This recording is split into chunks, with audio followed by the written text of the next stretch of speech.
amigos, ¿cómo están? Bienvenidos a Perfiles, el espacio de diálogo de Habemos Litere. Soy Nicole Mejía, conductora del programa, y hoy tenemos el grato placer de invitar y entrevistar al licenciado Roberto Carlos Borja, con quien sostendremos una charla sobre el curso de comunicación en la educación formal, especialmente en el nivel de educación secundaria.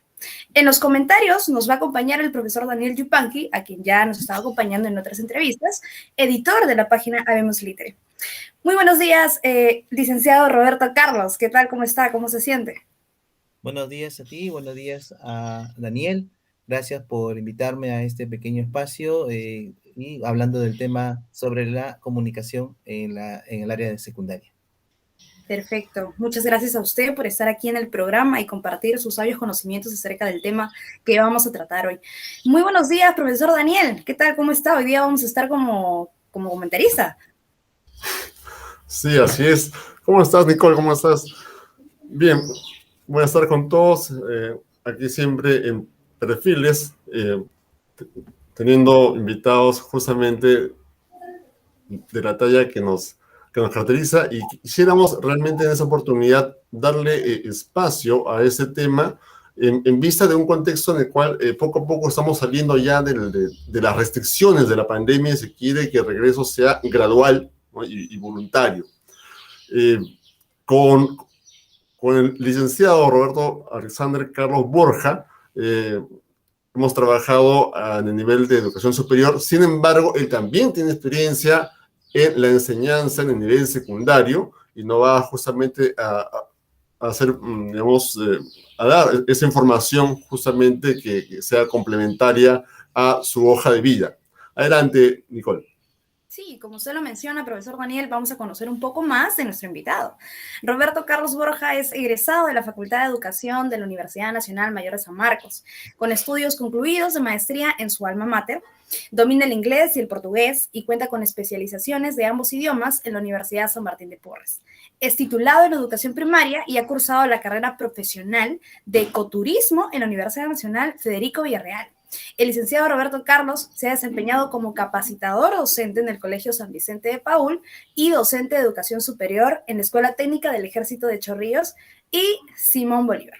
Tiene en su haber 2 investigaciones relacionadas con la comprensión lectora, dominio de la comprensión lectora en el aprendizaje de niños de cuarto de primaria, su tesis de licenciatura, y la semántica y la comprensión de textos expositivos, su tesis de posgrado. Bien, habiendo dicho esto, este preámbulo y habiendo conocido un poquito más de nuestro invitado, vamos a comenzar con la entrevista, ¿no? ¿Qué le parece a usted, profesor? ¿Comenzamos de una vez? Sí, por supuesto. Perfecto. Bien, empezamos con la primera pregunta. A la luz de la tecnología y las maneras de pensar y actuar en este nuevo milenio, ¿cómo considera que se ha estado dando la formación de los docentes del área de comunicación en los últimos 10 o 15 años? Y más sobre todo con esta influencia de la pandemia. Bien, bueno, la formación del docente de comunicación, como todos sabemos, es uno de los pilares en cuanto a la parte de la comunicación desde inicial, primaria y secundaria. Siempre vamos a estar en constante comunicación. La formación de los docentes, si bien es cierto, se ha centrado mucho en la parte gramatical, en la parte de ortografía, y no se ha dado muchas veces la importancia con respecto al producto que podamos obtener en base al desarrollo de las competencias lingüísticas. Es decir, muchas veces decimos teóricamente, pero en la práctica a veces nos falta reforzarlo. O sea, lo importante sería que el docente no solamente estudie, ¿no?, todos sus 5 años y haga sus estudios posteriores, sino que también lo aplique. Que él no solamente tenga los conocimientos, sino que también los conocimientos los lleve como un ejemplo. Por eso somos docentes, ¿no? Somos maestros y enseñamos con el ejemplo. En este caso, si por ejemplo en una institución educativa se tiene que, por ejemplo, realizar una disertación, entonces el docente de comunicación, él debe ser uno de los primeros en participar en eso, ¿no? El primero en participar y también tratar de incentivar, de motivar no solamente a sus alumnos, sino también a sus colegas, de que también participen, ¿no?, con respecto a las actividades que se puedan realizar, ¿no? Porque a veces también dicen, ¿no?, Ya, vamos a ver un agasajo. ¿Quién da las palabras de bienvenida? Ya, el de comunicación, el de comunicación. Claro, de hecho, que el de comunicación tiene ese rol porque es parte de su estudio, ¿no? Pero parte de su profesión. Pero también es bueno que él comparta esos conocimientos con sus demás colegas cuando se tenga que hablar de temas específicos. Por ejemplo, si fuera una conferencia de historia, si fuera una conferencia de matemáticas, ¿no? En este caso, él también podría participar y también colaborar con sus demás colegas y cuando estos tengan que tener la palabra en determinadas circunstancias, en determinadas presentaciones. A eso voy, ¿no? Y de hablar de sus alumnos, por supuesto, ¿no? El alumno ve que el profesor no solamente sabe, sino que también demuestra saberlo, y entonces, lógicamente, se motiva y como que imita, ¿no? Porque nuestros alumnos imitan lo que nosotros hacemos, no solamente lo que enseñamos, no cómo lo hacemos, cómo vivimos nuestra carrera. Eso es importante. Claro, entonces se puede decir que se aspira a una formación más cuidada, más compleja del docente en sí. Sí, claro, o sea, lo importante, ¿no? Como le digo, ¿no? Ya en el propio docente formador de la carrera en este caso la especialidad, ¿no? En el curso de comunicación, es no solamente saberlo, sino también demostrarlo, ¿no? O sea, tener esa actitud. Recordemos que nosotros educamos no solamente en conocimientos, sino también en actitudes, en valores, y eso es lo más importante, ¿no? Y en este caso, el, las escuelas, bueno, cuando yo estuve en el colegio y cuando estudié la carrera de comunicación, eh, claro, teníamos muchas horas de comunicación debido a que éramos de la especialidad, pero a veces solamente quedaba en lee, ¿no? Y punto, ¿no? Y resuelve el examen y aprobaste, ¿no? Lo importante es que nosotros no solamente lo hagamos de manera teórica, sino también lo practiquemos. Eh, por ejemplo, alguien se dio cuenta que yo era profesor de comunicación cuando en en un bus, antes de la pandemia, habían puesto timbre con N, por ejemplo, ¿no? Y entonces yo, no sé si fue algo, un impulso, lo habían pintado. Entonces, como lo habían pintado, parece que el chofer, el cobrador lo había pintado timbre, ¿no? Entonces yo lo único que hice fue, como estaba al final del carro, agarré un plumón y le puse la M, ¿no? De timbre. Y bueno, aunque sea algo, ¿no? O cuando pasé por un chifa y habían puesto se necesita y habían invertido, ¿no? Se necesita, la primera con S y después con C, y como estaba con tiza, y yo justo tenía mis tizas porque enseñaba en colegio con tizas, lo borré y le puse la L y me fui. Bueno, no sé si habrá estado correcto en la actitud, pero ahí alguien se dio cuenta, usted es profesor de lenguaje, me sí, le digo, y me fui. Entonces, no sé si en ese momento no voy a ponerme a enseñarle a la persona que escribió, porque no sé quién será y yo estaba de paso. Pero al menos al hacer eso, otras personas que pasen se van a dar cuenta que así se escribe la palabra y eso lo va a ayudar justamente a un conocimiento personal. A eso voy. Entonces hay que demostrarlo, o sea, en ese caso, en ese sentido. Quizás antes ha sido muy tradicional la forma de enseñanza, ¿no? Pero en los institutos ¿no? Y a veces en los colegios, pero ahora me parece que uno no solamente, la universidad te hace, sino tú también tienes que poner de tu parte y ¿no? Contribuir a la sociedad con tus conocimientos, ¿no? Eso sería lo que a mí me parece de un punto de vista un poco más aplicativo lo que nos hemos estudiado. Sí, me parece muy interesante todo lo que aboca usted, el licenciado Roberto Carlos. Y aquí una pregunta adicional, ya más personal, como que haciendo más dinámica la entrevista, y es para ambos, porque los dos son educadores. Yo quisiera saber si para ustedes la formación, tanto personal como profesional del docente, se ha estancado, sobre todo en pandemia. ¿Por qué? Porque al ser la modalidad virtual, ya no es lo mismo la acción de un educador en presencial. ¿Por qué? Por ejemplo, en presencial los profesores sacaban sus prácticas, imprimían, hacían dibujitos, los de inicial se preparaban, se disfrazaban, o sea, había más, digamos, más ímpetu, había más cosas por realizar. En cambio, en la modalidad virtual ya es otro plano porque ya no se disfrazaban, sino que ahora utilizaban PPTs, animaciones, ahora las clases se hacían por videos. Entonces, según su perspectiva de ustedes, el educador la formación del educador se ha estancado o al contrario se ha modernizado y se ha tenido que preparar aún más frente a esta plataforma? ¿Qué opinan? Primero empecemos por el profesor Roberto Carlos. Ya, yo no creo que se haya estancado, yo creo que como que ha dado una pausa nada más, en el sentido en que todo cambio no es instantáneo. Estábamos acostumbrados a los plumones, primero estamos, en el tiempo estamos acostumbrados a la tiza, ya, pasó la tiza, hay gente que quedó con la tiza, sobre todo los de matemática, porque para ellos didácticamente les favorece la tiza.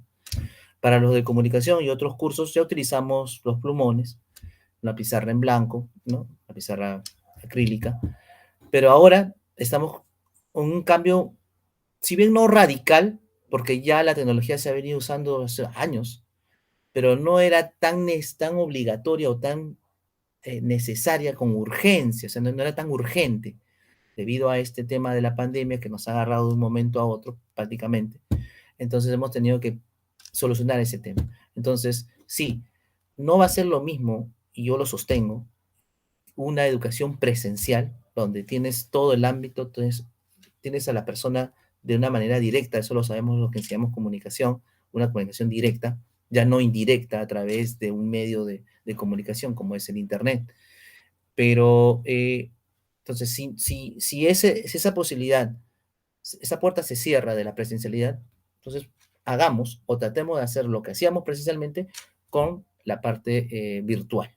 Y entonces, sí, posiblemente sí se podría hacer, claro, ya no vas a escribir, ya no vas a demostrarlo en el momento, en tiempo real, pero en el momento, en el mismo contexto, en el mismo lugar, pero sí a través de la tecnología puedes hacerlo, ¿no? En este caso el PPT es tu pizarra y tú puedes ir escribiendo, ¿no? ¿No? Para que el alumno ya, ahora con la parte de ya, con el teclado, no se dé cuenta cómo demostrar algunas cuantas ejemplos que queremos explicar, algunas partes gramaticales que queremos explicar a nuestros alumnos, por ejemplo, ¿no? Por hablarte de la gramática. Sin embargo, eso cuesta, o sea, toma su tiempo también, porque personalmente para mí yo siempre voy a preferir la parte presencial y la computadora era más que todo para pasar mis notas, o sea, no era tanto para hacer clases, pero ahora he tenido que aprender y yo aprendo. Y ese aprendizaje es un aprendizaje que te forma, o sea, para que veamos que no todos sabemos todo, ¿no? Y siempre estamos por aprender algo nuevo. Me ha dado la oportunidad a través de la computadora de poder hacer algo, ¿no? O sea, algo diferente. Por ejemplo, antes, cuando quería animar una clase, ¿no? Y tomaba tal vez mi instrumento musical, ya lo tengo a la mano, acá está mi guitarra, acá tengo todo. Antes tenía que llevarlo al instituto, sacarlo y todo ese tema. Entonces, ahora ya lo tengo a la mano. Pero lógicamente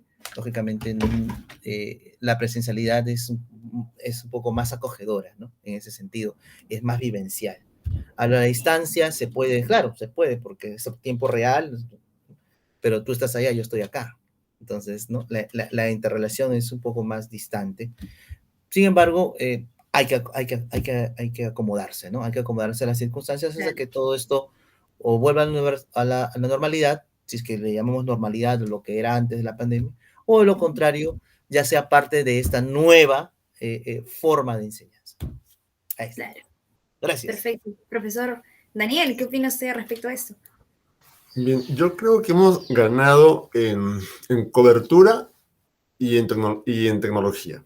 Hemos ganado en el aspecto de que muchos alumnos han podido, digamos, recibir sus clases más allá de donde estén, ¿no?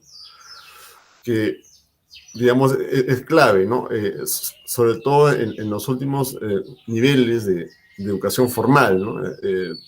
Superior, en lo que respecta a cómo me encontró a mí la pandemia, ¿no? Pero también veo el recurso del Internet, ¿no? De las bibliotecas virtuales, como realmente es una gran cosa para el estudiante, porque son documentos actualizados. No son libros que se imprimieron hace 3 años y en 3 años pues, pueden pasar muchas cosas, ¿no? Conocimientos, descubrimientos que se hacen en historia, en lingüística también, en fin, ¿no? En ciencias, Entonces, es una gran cosa realmente, ¿no? Los docentes de la especialidad de comunicación tienen, yo lo llamo así, la suerte o el privilegio de tener que saber de todo un poquito, ¿no? No queda otra. O sea, un poquito tienes que saber de, ¿no? de ciencia, de religión, de historia, en fin, ¿no? De idiomas, para poder, digamos, lidiar con las consultas de tus alumnos, ¿no? Entonces, creo que es el lado positivo y bueno, lado positivo, el lado bueno, ¿no? Digamos, de esos tiempos. Sin embargo, obviamente ha quedado, digamos, como dices, Roberto, en suspenso ese tema del acercamiento, del acercamiento físico con el estudiante, que nosotros podíamos, digamos, interactuar un poco más con ellos, ¿no? Ver qué está pasando en un grupo simultáneamente que en otro, ¿no? Cuando hacemos trabajos grupales. Ahora realmente nos toca confiar. Igual pasa con la evaluación, nos toca confiar en, ¿no? en el alumno, ¿no? En sus ganas digamos, respetar las condiciones de la evaluación y que sea honesto o honesta consigo mismo, consigo misma. Entonces, es todo un reto ver la forma de cómo nos adecuamos a los recursos tecnológicos, pero va a llegar un momento en el cual lo vamos a necesitar también. Entonces, yo estoy de acuerdo con la semipresencialidad, ¿no? O sea, tomar un poco de todo, lo bueno de lo presencial y lo bueno de la educación a distancia. Esa es mi postura. Me parece perfecto. Ambas posiciones son muy interesantes. Yo creo, en lo personal, que esto de la virtualidad no es algo que esté de pasada, sino que cuando regresemos a la presencialidad todavía vamos a seguir usando estos métodos virtuales. Eso es lo que yo creo. Bueno, vamos a la segunda pregunta. Creo que está muy interesante esa entrevista. Los temas son muy interesantes. Gracias. Ya, a ver, Invitado. el licenciado Roberto Carlos, ¿cómo cree que debe darse la relación pedagógica entre docente y estudiante? Esa pregunta es muy interesante, aún más yo como estudiante viendo desde este punto. ¿Qué opina de la horizontalidad en el trato profesor-alumno en secundaria, especialmente en el área en el que usted se desempeña, que es el área de educación? Bien, sí, yo pienso que la horizontalidad es necesaria porque eso genera de que haya una cierta comunicación mucho más fluida, como que haya una cierta confianza. Ojo, no exceso de confianza, sino una confianza eh, lógicamente guiada por el respeto. Entonces, hay una manera de que ya el alumno no tenga miedo o vergüenza de hacer una pregunta o de dar sus ideas, siempre con respeto. Y el docente ya tampoco le va a decir, no, no, tú no sabes nada porque yo soy el profesor, tú eres el alumno. No.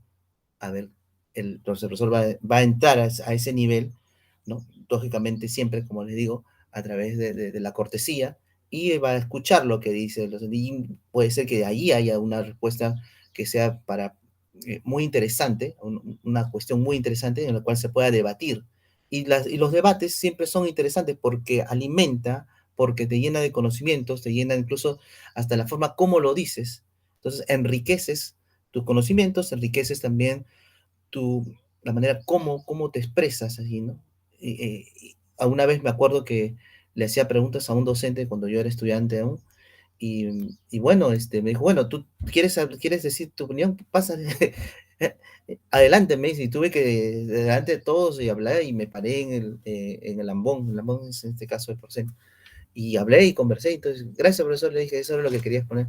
Muy bien, me dijo, te felicito, de esa manera, podemos hacer la clase un poco más activa, ¿no? No que yo hable, sino que tú has podido ahora dar tus opiniones. Y eso me gustó, y es ahí fue donde empecé a descubrir un poco mi vocación de querer ser maestro, ¿no? ¿No? Es propiamente dicho. Y entonces me gustó también la forma como poder el alumno expresarse, como le digo, siempre con el respeto, con el límite de tiempo necesario para que los demás también se puedan expresar.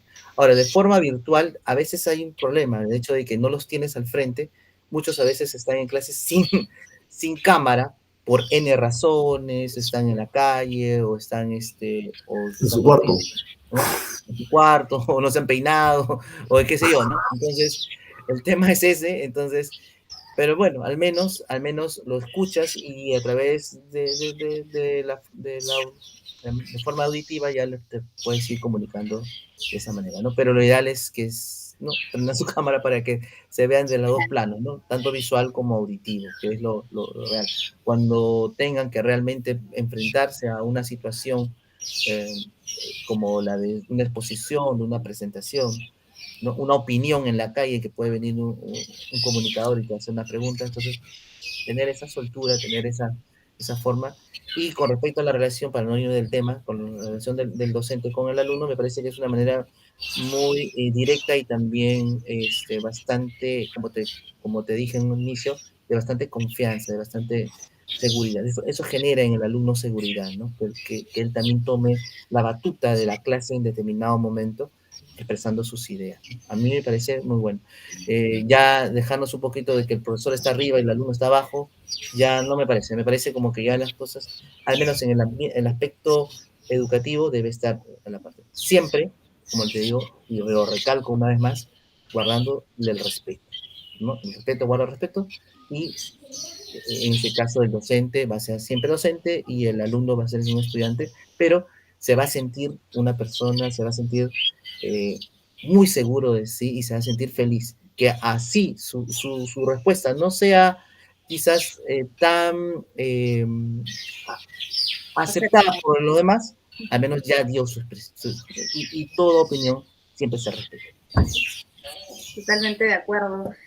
Pienso que esa relación de horizontalidad, también se basa en el hecho de que nosotros como estudiantes aprendemos del docente, pero el docente también a veces aprende del estudiante, ¿cierto? Profesor Daniel, usted muchas veces, porque yo he sido su alumna, y muchos de mis compañeros tenemos muy buenas apreciaciones de su cátedra, porque muchas veces nos sacaba la pizarra, siempre nos sacaba la pizarra o a participar y así, ¿no? ¿Qué opinión da usted respecto a este tema de la relación horizontal entre profesor y alumno? Que mucho, a ver, Nicole, Roberto, mucho depende también de la edad del alumno, la capacidad de entender en buen sentido la horizontalidad. No todos están listos para eso, y a algunos alumnos les desconcierta. Entonces hay que ver bien, conocer al grupo y ver hasta qué punto uno puede también ceder al horizontal, porque no todos están listos para ello, como repito, y en lugar de ser algo que que beneficie el desarrollo de la clase, lo puede perjudicar. Entonces, a partir de tercero o cuarto de secundaria, yo he ido dejando, inclusive hasta reconociendo mi error delante de los alumnos. Yo que ya ni lo barajaba. Ok, muy bien, sí, tienes razón, era así. Y está bien con los fundamentos. Entonces, a veces se desconcertaba, ¿no? O sea, uy, el profesor se equivocó. ¿Cómo el profesor se va a equivocar? El profesor de lenguaje. No, pero en realidad uno tiene que saber, uno tiene que darse cuenta que uno es humano y tener la suficiente humildad intelectual para reconocer que se puede equivocar. Y eso es lo que le decía a mis alumnos. Entonces tienen que tener la suficiente humildad porque van a llegar un momento que van a tener mi edad y si se puede en ese plan, en el mismo plan que yo, nunca van a poder conocer más cosas. Entonces, sí, pero ese tipo de explicación ya la podía dar a partir de tercero o cuarto de secundaria. No antes, porque es un arma de doble filo, ¿no? Ya en la universidad, pues, es otra historia, pues, ¿no? En la universidad, justamente, no tiene que formar libres pensadores, ¿no? Gente, inclusive yo les decía, a nivel de instituto también, ¿eh? Pero solo no quiero salir porque si me equivoco, pues, ¿qué es lo peor que te puede pasar en esa clase? Que aprendas. Eso es lo peor que te puede pasar, hijo. Ya, separar, ya. Claro, pero ¿qué es lo peor que te puede pasar? Menos en mi clase, que aprendas. que aprendas algo. Ya. Entonces había a veces alumnos que salían con cosas, con consultas, y realmente es muy bonita la experiencia de la interacción personal en ese aspecto, ¿no? O sea, llegar a que el alumno se desenvuelva y saque lo mejor de sí mismo, de sí misma, ¿no? Sí, me parece interesante ambas opiniones y desde mi perspectiva, yo nunca he enseñado, solo a mis sobrinitos, pero ya como una perspectiva como estudiante, pienso que, no sé ustedes, pero la virtualidad no nos deja como que ser más participativos. Creo que en presencialidad podríamos ser más participativos, hay más contacto. En cambio, en virtualidad tienes una cámara y un micrófono que Si tú quieres, podrías prenderlo para participar, o si tú quieres, no, ¿no? Y como dijo el licenciado Roberto Carlos, muchas veces, como no tenemos la cámara prendida, solo prendemos el micrófono. A veces los profesores, mayormente, no sé si todos, quizás algunos, no sé, pero sienten que están hablando con una laptop. No sienten que están hablando con sus alumnos, sino están hablando simplemente con una laptop y se sienten como que vacíos, se sienten como que solos, ¿no? Por ejemplo, el lunes pasado tuve una clase de procesar y el profesor dijo, me siento solo porque siento que estoy hablando con una laptop. Entonces, lo que hicimos nosotros, como somos 30 alumnos, ya, ¿sabe qué? Vamos a aprender todas nuestras cámaras y nos comprometimos a aprender nuestras cámaras para que el profesor no se pueda sentir solo, ¿no? Y creo que de una u otra manera nosotros también debemos apoyar para que los profesores se puedan sentir bien en su clase. Es un ida y vuelta, ¿no? ¿No, Roberto? Sí, claro, porque educación es una ciencia social, o sea, si fuera, bueno, no sé, ingeniería u otra carrera que, bueno, es todo el día en la computadora y, bueno, pero eso es como medicina, ¿no? O sea, como medicina, como todas las ciencias sociales que tienen que haber una interacción directa, ¿no? Y sí, es cierto, ¿no? O sea, la cámara apagada es simplemente, a mí me parece que estoy hablando así, mejor cierro mis ojos y el teléfono y ya está, la clase por teléfono, entonces, algo así. Me imagino. Bien, siguiente pregunta. ¿Qué métodos usar, ¿no? Aprendizaje colaborativo, aprendizaje basado en problemas, método deductivo inductivo, aprendizaje basado en proyectos. ¿Qué opina usted, profesor Roberto Carlos? Bueno, todos estos métodos son muy interesantes. Todos tienen la finalidad de poder lograr en el alumno el aprendizaje. El tema es que a veces no se puede usar todos, pero podemos usar un poco de todos, ¿no? En este caso podemos hacer una selección de acuerdo a la llamada estrategia. Por eso que las estrategias son eso, ¿no? El poder como armarte un pack, ¿no? De todo aquello que te va a servir para determinadas clases de sesión. Entonces, los métodos hay N métodos, varios métodos. Unos quizás más efectivos que otros en determinadas áreas, ¿no? Pero si tú escoges lo mejor de ellos para determinado objetivo que quieras lograr o determinada capacidad que quieras desarrollar, entonces la escoges y armas, como decir, tu menú y lo aplicas, ¿no? En ese sentido es importante. Bueno, yo lo que últimamente, y justamente estoy en un diplomado acerca de esto, de estos temas, es justamente el tema de aprendizaje en base a problemas, ¿no? ¿Por qué? Porque es un poco más funcional. Entonces el alumno quiere, ¿no?, solucionar un problema y entonces aplicamos este método, ¿no?, utilizando, y como te digo muchas veces, parte de varios tipos de metodologías y se aplican para poder desarrollar tal punto, ¿no? Eso me parece, ¿no? Ahora, como te digo nuevamente, cada área tiene una forma y cada metodología puede ajustarse a cada una de las áreas para poder enseñar, ¿no? Yo puedo saber matemática, a pesar que soy de la especialidad en lenguaje, pero creo que tendré que encontrar una metodología para enseñar ese tipo, distinta a lo que es en comunicación, distinto a lo que es en ciencias naturales, donde tendrías que hacerlo de una manera más exterior, ¿no? Donde tendrías que averiguar la naturaleza. Entonces, eso también implica que el docente conozca las metodologías y las aplique de acuerdo a las circunstancias, ¿no? Toda metodología es buena, ¿no? Pero hay que saberlo aplicar en el momento adecuado. Es como un eclecticismo, ¿no, Daniel? ¿No? Un ecléctico, ¿no? O sea, buscar lo mejor para aplicarlo a determinadas circunstancias. Daniel.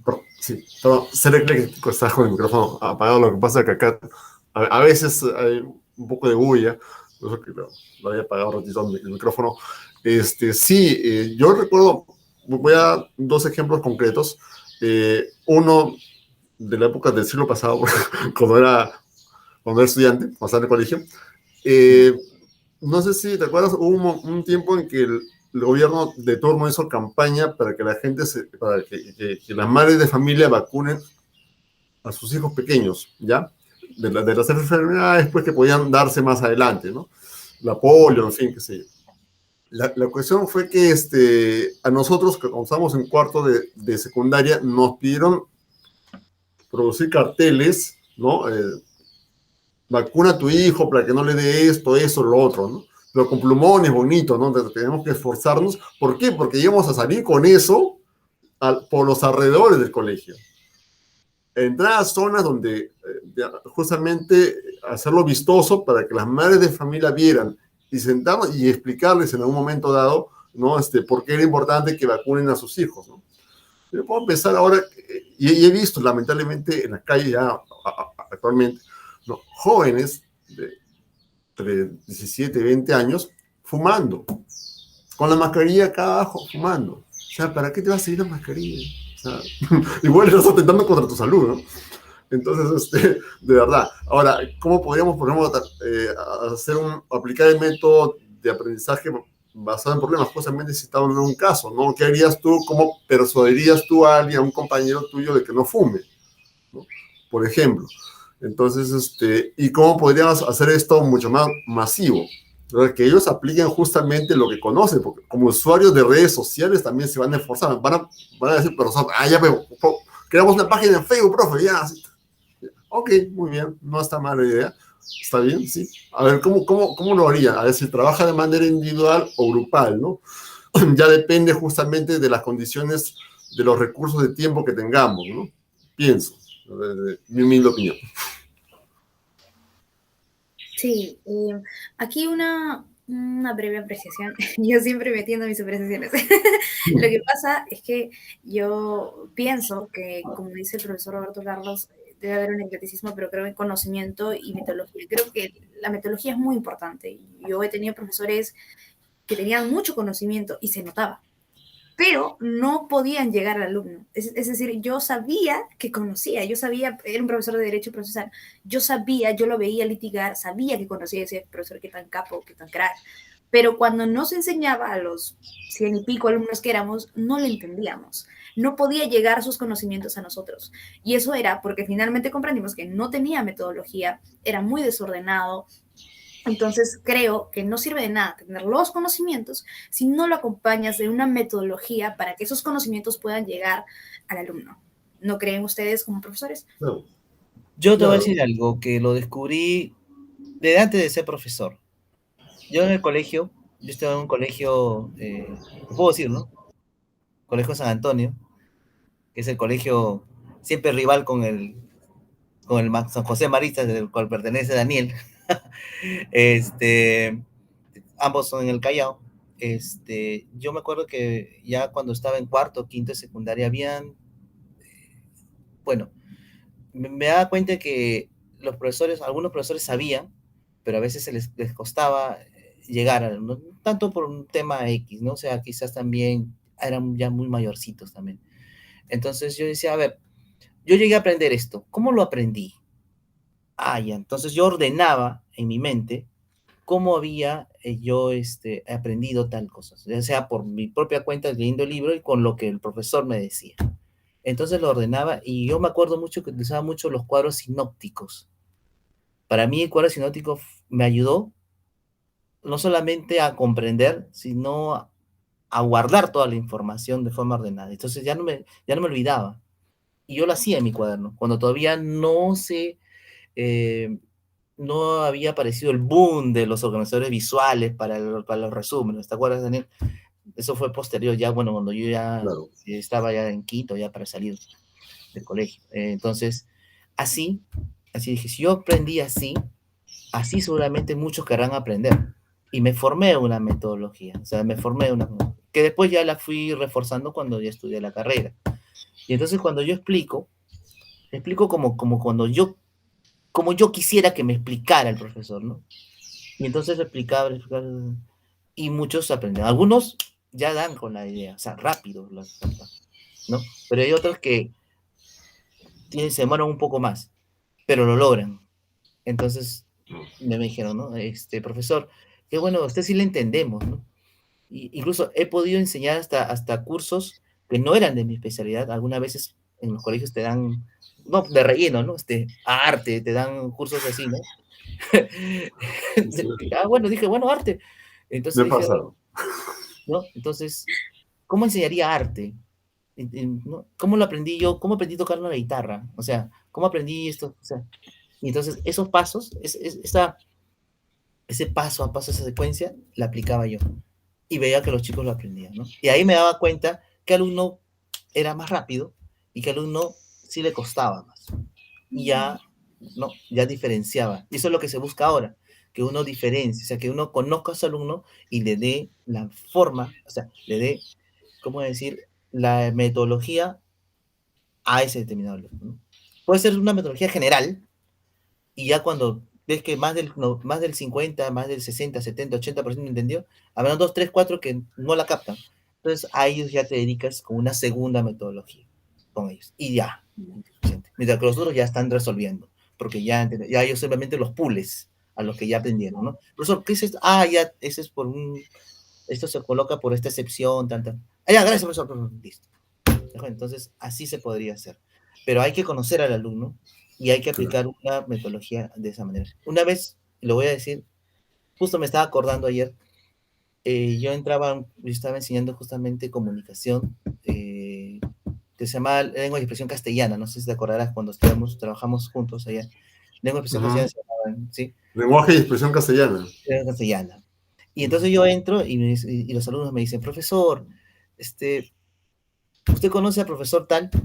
Sí, le digo, sí, él es contador, le digo, sí, profesor, no le entendemos nada. Entonces digo, le digo, sí, profesor, le dije, yo sé por qué no le entienden. Es que él no es profesor. ¡Ah! ¿Qué? ¿No es profesor? No, él es un excelente contador público, licenciado en tal, tal, tal. O sea que lo que usted le dice él está bien, pero quizás esa forma, como tú dices, Nicole, cada vez no se está haciendo entender bien, porque se emociona, porque le gusta, porque ¿no? Entonces, ¿qué hay que hacer en ese caso? Simplemente pedirle que repita, eso es una forma, y el profesor mismo, por eso te digo ahí la importancia de la cooperación entre colegas, ¿no? Oye, mírate, explícame esto. A ver, un día hablé con él, explícame esto. Ya, esto es así, así, así, así. Ya, parte por parte, le expliqué. Ahora explícame esta parte de acá. Listo, ¿te das cuenta? Ya te entendí muy bien, le digo. Eso aplica a los chicos. Y vaya que le intentaron a entender. Entonces, a veces algunos no nos acostumbramos o no tenemos esa, como tú dices, esa metodología, pero la podemos ir aprendiendo, la podemos ir practicando, poco a poco, poco a poco. ¿Sí? Bien. Profesor Daniel, ¿usted qué comentario tienes respecto a esto? Lo que pasa es que el esquema de la educación tradicional nos ha golpeado, o sea, tanto en el sentido de que ha parametrado al docente capaz como aquel que entra, dice lo que tiene, lo que sabe y se va. O sea, si dejas a los alumnos mudos es porque tú sabes más que ellos, genial. Entonces, esa perspectiva, ¿no? De dejar a los alumnos que hablen, que resuelvan ahí la tarea en el salón y todo, a algunos directores de centros educativos no les gusta. Entonces creen que el profesor, y a mí me lo dijeron alguna vez, felizmente que no fue la directora, fue la dueña del colegio, ¿no? Obviamente una persona que tenía sus esquemas ya en el pasado, ¿no? Entonces me dijo, un día miró, pues no, justo entró, después que había pasado la parte expositiva de la teoría, entró en la parte de aplicación. Mis alumnos estaban pues aplicando en un cuestionario lo que yo les había comentado, ¿no? Y me dice, profesor, usted acá se la lleva fácil. Por favor, le pido que vaya, se acerque a la pizarra y enseñe lo que tenga que enseñar. Disculpe, usted están en otro momento de la clase, están aplicando justamente cualquier consulta que hagan, yo sé presto a contestarle las preguntas que sean, las dudas, ¿no? Resolver las dudas que sean necesarias, ¿no? Y mira, me extrañé, no sé, como me venía a la cabeza, ¿no? Sí. O sea, y en otras circunstancias, ¿no? Me decía la misma, la misma dueña del colegio, ¿no? Me decía, se me había aprendido, creo, en un momento dado, porque yo utilizaba a veces otros recursos, ¿no? Y me caes mirando, o sea, hacía, digamos, a ver, en grupo, los disponía a mis alumnos en grupo, les daba una lectura que analizaran, un fragmento, por ejemplo, un fragmento de una obra literaria, y este era mi pecado, que no estaba en el libro de texto. Entonces me decía, le voy a pedir encarecidamente que use material pero yo lo uso. Lo que pasa es que hay una lectura que realmente los chicos no la van a entender o, no, o se van a aburrir o está muy densa, ¿no? Me mira, le voy a pedir otra vez encarecidamente que use material. Corre. Sí. Entonces yo estaba haciendo mal las cosas, ¿no? Pero yo tenía mi convicción, ¿no? Entonces, y realmente, bueno, a veces cedía y a veces no, ¿no? Pero realmente ha sido difícil. Mucho depende de que digamos, los promotores y el director te apoyen. Porque uno puede tener muy buenas ideas, pero si te ponen un corsé para que apliques otras, es muy difícil, ¿no? Bien, bien, profesor. Sí, me imagino que tanto usted, profesor Daniel, como el profesor Roberto habrán tenido esos choques intergeneracionales, supongo yo, ¿no? Porque las personas, yo imagino que la dueña de ese colegio habrá tenido otro tipo de educación y está acostumbrada a ver y a aplicar, ¿no? Ese tipo de educación, ¿no? Pero al ver que usted aplica de otra manera, tiene otra metodología, es un choque para ella, ¿no? Bien. Sí, cosas que pasan. Cosas que pasan, gajes del oficio. Vamos a Exacto. pasar a las últimas preguntas ya de esta muy buena entrevista, la verdad.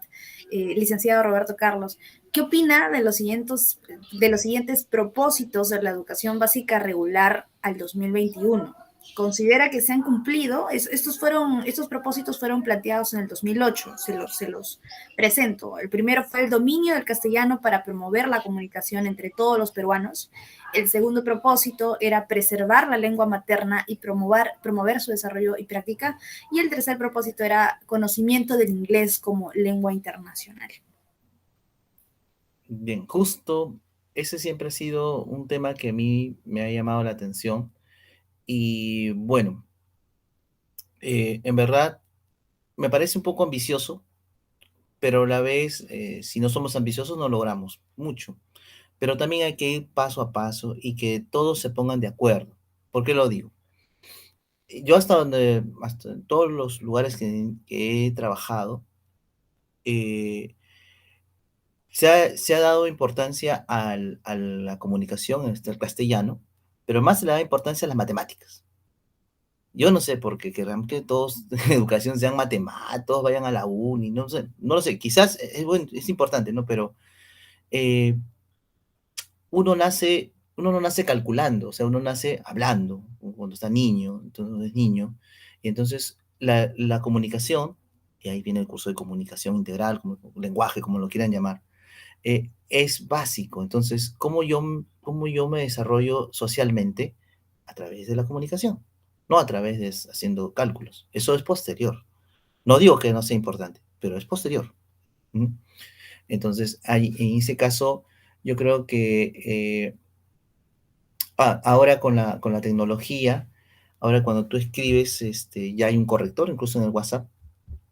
¿No? Entonces, puede ser que por ese lado la gente podría aprender a escribir mejor desde el punto de vista de la parte de la escritura.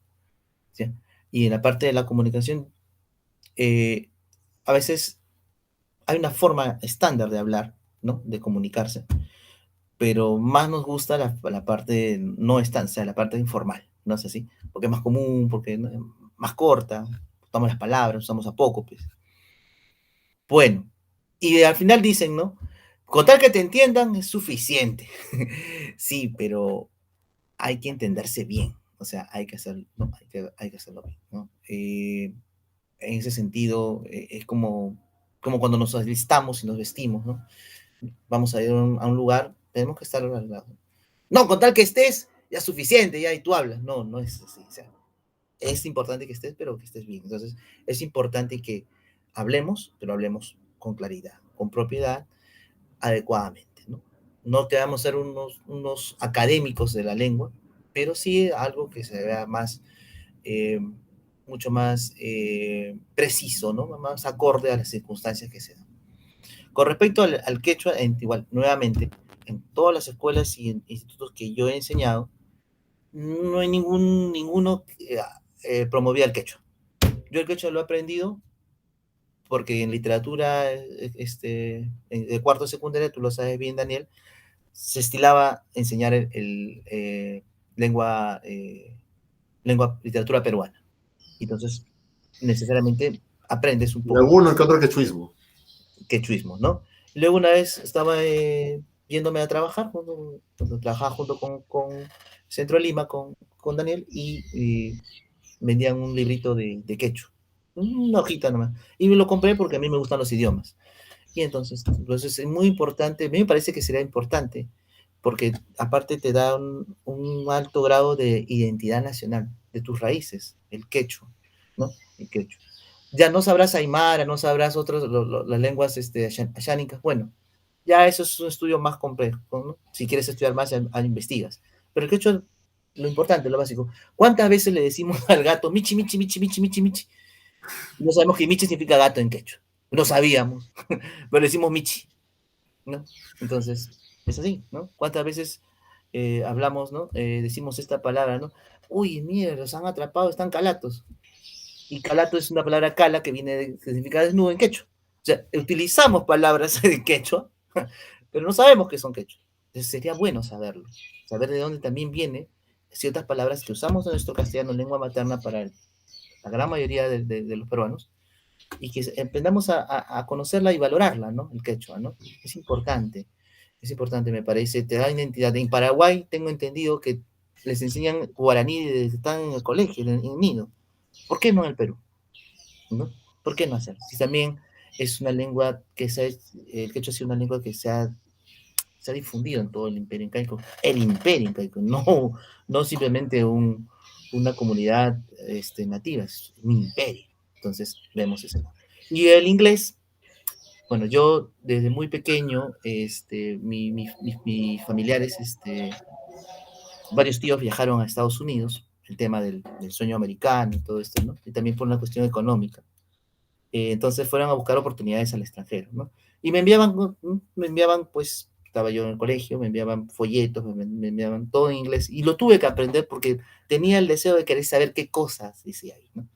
Y entonces yo tuve mucha relación con el inglés, por eso que también me gustó mucho. Y aunque el hecho de ser profesor de inglés posteriormente, no fue por el hecho que me gustara enseñar el inglés, me gustaba el inglés para cantarlo, con la guitarra y con todo eso, ¿no? Lo has usado un poco más funcional, más que un inglés mucho más pedagógico. Pero igual, se dio la oportunidad. Y yo creo que sí, el inglés tenemos que reconocer lo que es el idioma pues universal y que nos ayuda y nos abre muchas puertas, como se dice, ¿no? Pero no debemos dejar de lado nuestro castellano y nuestro quechua, ¿no? Que es algo ya más íntimo. O sea, ahí podemos dividir tres partes, ¿no? La parte de que cómo te comunicas socialmente, cómo tú valoras el patrimonio cultural que tienes de tus antepasados y cómo te insertas en la sociedad, en el mundo, en la parte global, con este idioma del inglés. Que así venga el chino y vengan otros idiomas, el inglés siempre se va a usar porque es una lengua estándar globalizada, ¿no? Eso es. Así es. Así es. Profesor Daniel, unos últimos comentarios respecto a esta última pregunta. Sí, no van a ser mis últimas palabras, por si acaso. Ya, bueno, yo recuerdo mucho alguna vez justamente haber dado una clase sobre anglicismos y me dijeron, profesor, pero ¿usted no va a enseñar inglés o no va a enseñar castellano? En realidad estábamos dentro, y le dije, hay palabras en inglés que se han introducido en nuestra habla cotidiana del idioma. Y luego también ocurrió con los quechuismos, ¿no? Y se quedamos sorprendidos de que las cositas ricas que ellos comían, el choclo, el cuyo, dicen, no se habían percatado de que justamente eran palabras quechuas. Entonces, en realidad ya las lenguas puras no existen. Entonces estamos de una manera u otra invitados, vamos a llamarlo así, a conocer también esos idiomas, ¿no? Y como dice el profesor Roberto, ya es hora, ¿no? O sea, de que, digamos, el ministerio sea un poco más incisivo en ese aspecto, con el quechua, ¿no? Para que no ocurran eventos lamentables que son ya de conocimiento de todos, ¿no? Ojalá, pues, que sea así, ¿no? Sí, No sé qué hay más. Realmente esta pregunta tiene para ahondar mucho más, Ah, sobre por todo supuesto. con la identidad O cultural. programa. Creo que otra entrevista adicional requiere este tema. Exacto, exacto, exacto. Definitivamente. Bueno, hemos culminado con la entrevista, con las preguntas. Yo quisiera saber cómo se ha sentido, licenciado Roberto Carlos, sus palabras de agradecimiento también. Bueno, agradezco especial, ¿no? Esta oportunidad a Daniel, lo conozco ya a tiempo, trabajamos en el mismo ámbito, en la parte educativa, con a través del curso de comunicación, de la literatura. Nosotros tenemos que hacer un programa aparte de la literatura, Claro, claro, claro que sí. aparte. Entonces, sí, estoy muy agradecido. Verdad que lo felicito mucho a Daniel también por este proyecto que tiene, por Habemos Litere. Y bueno, difundir pues lógicamente nuestras ideas, difundir nuestros conocimientos, nuestras experiencias, que es lo que nos enriquece y enriquece a los demás.